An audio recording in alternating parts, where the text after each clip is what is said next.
Olá, minha gente, tudo bem? Sejam muito bem-vindos e bem-vindas. A gente vai conversar um pouco sobre simbolismo e o flerte que há entre esses movimentos mais dados à ressignificação das coisas do mundo, então, com o surrealismo. A primeira coisa que eu gostaria de dizer para vocês é que existe um autor chamado Piet Mondrian. Ele é neerlandês, né? Ele nasceu nos Países Baixos. E o pai era muito religioso. A exemplo de Nietzsche, ele tem uma trajetória bastante artística, no sentido de que a própria forma de se expressar no mundo vai se modificando radicalmente. Então, Mondrian ele passa a exercer o seu trabalho de professor de artes porque precisou pactuar com o pai, ingressar nesse caminho pelo lugar da educação. Então, vejam só, a visão conservadora do pai foi muito determinante na obra desse artista, o que, por exemplo, não afetou um Gustav Klimt. Gustav Klimt, não tendo essa marra, assim como Piet Mondrian, assim, a exemplo de um Nietzsche, né, que a gente sabe foi educado numa casa bastante conservadora e bastante religiosa, mais do que conservadora, né, dogmática, porque a religião é feita de dogmas, dogmas importantes, e há uma crença nessa força do extraordinário, essa força do destino, tudo aquilo que é atribuído ao sobrenatural diante do natural, diante das forças do real.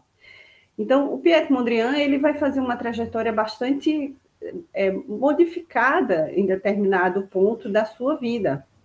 Ele começa pintando aquilo que o Gustavo Klimt, por exemplo, já pintou de forma bem simbolista, mesmo ressignificada, chamada Árvore da Vida, que está presente na literatura de um Spinoza, que está presente na obra do próprio Mondrian e do Gustavo Klimt, mas também na obra de outros artistas que pensam por esse viés de uma natureza vinculada, de onde tudo brota, de onde tudo se agrega, de onde tudo se vincula, a palavra é essa, e ele vai fazer isso utilizando a questão do gradiente, né? A tonalidade, o círculo cromático que a gente assistiu se transformar numa representação em sala de aula. O círculo cromático é um fragmento de luz que, desde a época dos românticos, né, sobretudo o Johann Wolfgang von Goethe, vem sendo utilizado como uma ferramenta estudada, pensada racionalmente, sobretudo submetido a uma representação. Estudos sobre o fragmento de luz, eles vieram desde a época de um Spinoza, de um Leibniz, né? O Wilhelm Leibniz e o Baruch Spinoza já pensavam isso no século XVII. O Spinoza, inclusive, faleceu muito jovem e recebeu essa enigmática visita do Leibniz, né, que vai criar a ideia dessa mônada, né, dessa fagulha essencial que a tudo reuniria enquanto pensamento filosófico. Ele vai legar esse conceito da mônada, mas ele teria dialogado com Spinoza pouco antes da morte de Spinoza. Então, Spinoza, como morreu precocemente em virtude da fraca saúde dele, né, tivesse ele tanta consciência racional dessa mônada, ela lhe faltou no corpo, né? E ele morre muito jovem, mas o Leibniz vai conseguir teorizar isso, vai conseguir colocar isso no papel, entregar isso para a tradição filosófica. Então, essa fagulha divina, que já vem sendo estudada como representação, teoricamente, desde Spinoza e Leibniz, começa a entrar de forma mais elaborada, mais representada imageticamente, no período em que Goethe faz essas discussões sobre a teoria das cores e faz a representação do círculo cromático. né? E discute com outros autores que também estão estudando essa representação do que o prisma nos legou, né? Do que a observação da incidência da luz sobre um prisma e a sua fragmentação em milhares de cores e a sua representação significa para o estudo da arte. Então, essa representação da nossa policromia, da maneira como a gente enxerga o mundo, dessa transformação da imagem, da luz que incide sobre as coisas a partir do olho humano, e essa recriação maquinal, né, a partir do uso de lentes no universo, né, no mundo da ciência, ela vai ter uma importância muito grande para a arte. Então, as cores começam a ser pensadas como conceitos e como uma entrega dessas estesias. O que vai significar, por exemplo, para um Piet Mondrian e para um Gustav Klimt, alguma coisa muito significativa para a obra de arte de ambos. Como estamos aqui pensando a maneira de transformação artística do Piet Mondrian, vamos falar sobre essas questões das 3 cores básicas ressignificadas na obra dele. Piet Mondrian, ele começa pintando essa árvore da vida de maneira vermelha, depois acinzentada, mas vai descobrir, pintando moinhos e ressignificando a forma de enxergar moinhos, já com um flerte ali entre o simbolismo e o surrealismo, né? De forma marcante para a obra dele, decisiva. Então, logo depois, a gente vai ter esse Mondrian que fez a representação de uma árvore cinza, de uma árvore vermelha, de uma árvore azulada, de uma árvore amarelada. Trazer essas cores básicas, essenciais, primárias, para o que ele chamou de neoplasticismo. Então, ele vai usar a representação dos retângulos como delimitação de uma forma absolutamente ressignificada, não mais nem simbolista, não mais apenas concretista, já que ele deu nome para isso, como se fosse plasticamente pensar, conceitualmente recriar o mundo dessa forma mais preliminar, mais primária, no uso de retângulos, no uso de linhas retas, e não mais naquela representação que se aproximaria de uma preocupação realista, né? De uma tradução vinculada ao real no mundo. Então, há uma recriação e uma subjetivação absoluta, né? A gente tem artistas que estavam, de fato, enveredando pelos caminhos do abstracionismo nesse lugar, e não exatamente observando o mundo pelo lugar do abstrato. O Piet Mondrian vai ressignificar isso de maneira subjetiva, encontrando nos subsolos a forma geométrica para a representação do lugar geográfico.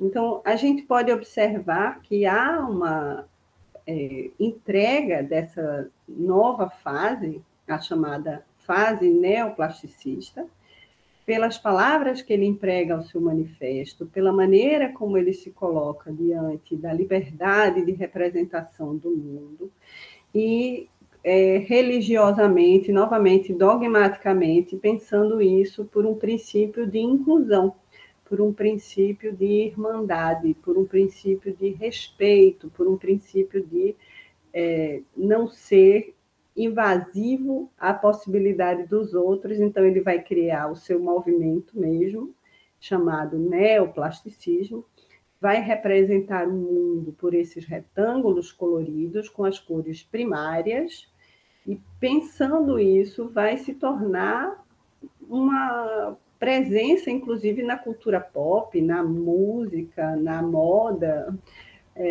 no que há de mais essencial da vida do humano, né? Do mais prático, do lugar mais da convivência mesma com a vida prática e com a existência simples do dia a dia, da rotina.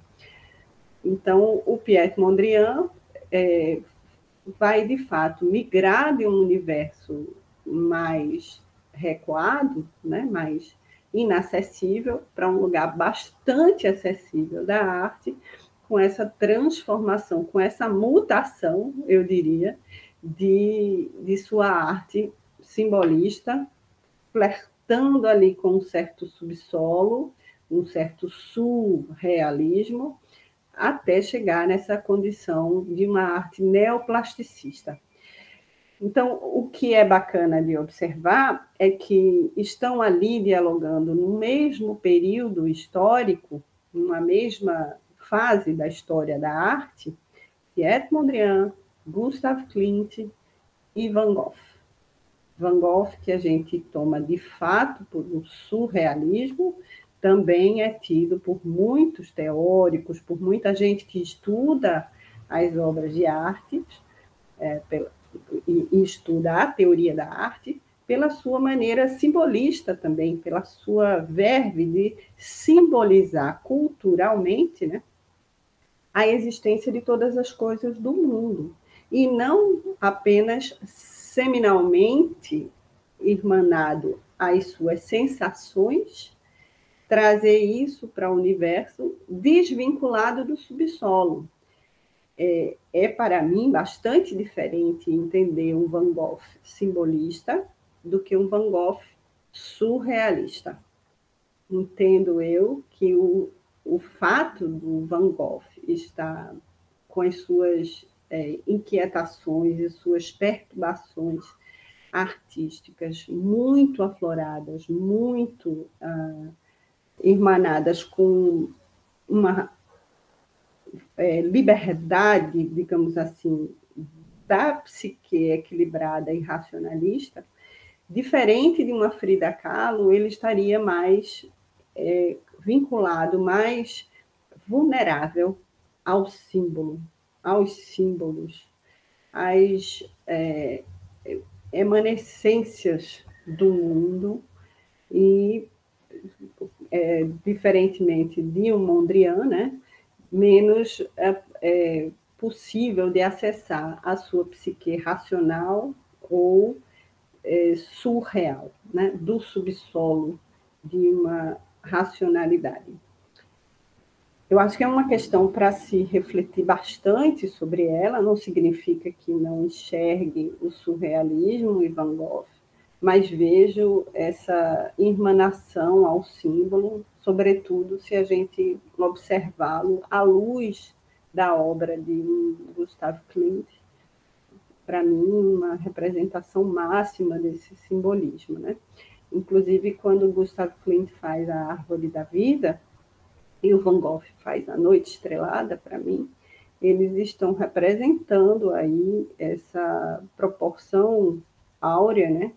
Que é também uma ferramenta, assim como o círculo cromático, essencial para que a gente possa fazer uma leitura da tradução da forma da obra desses artistas, né? Da expressão via formatividade, via a teoria da formatividade, como diria o Louis de Parisson, desses artistas como Van Gogh e Gustav Klimt, ou, no caso do Piet Mondrian, fazendo isso de uma forma mais dogmática e mais racional. É essa contribuição que eu queria deixar para vocês aqui.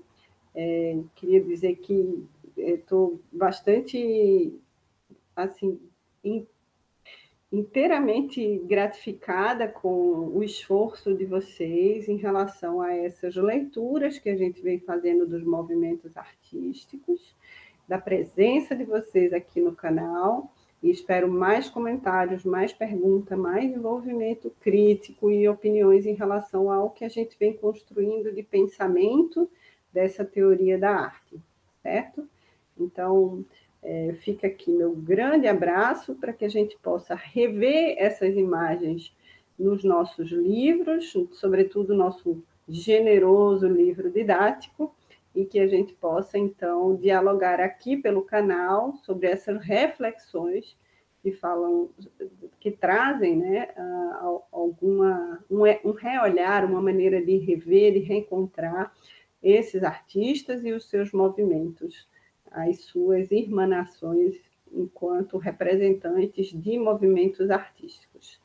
Então, até a próxima aula.